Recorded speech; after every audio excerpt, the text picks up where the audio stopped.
Dear friends, we have been studying the Word of God in the past number of weeks and months, especially answering some questions, serious questions, questions that oftentimes are asked by people. And maybe you have these questions too. I'm oftentimes asked this when we are on the streets evangelizing. And so I'm gathering up the questions that are often asked to me, and I want to speak to them and to answer them from the Word of God.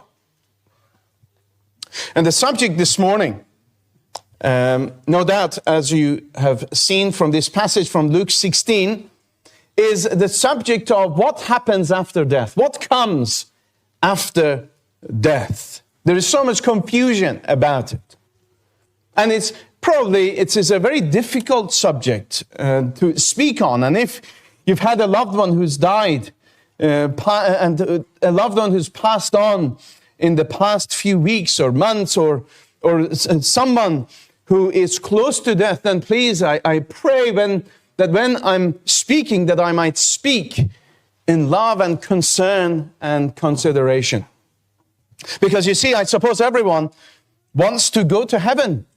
As I was in the school, I asked a question about heaven, and everyone, all of those children last week wanted to go to heaven. But I said, how do you get to heaven?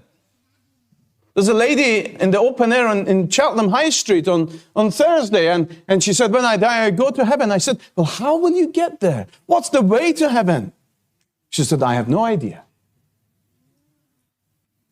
Everyone wants to go to that wonderful place of heaven where God is.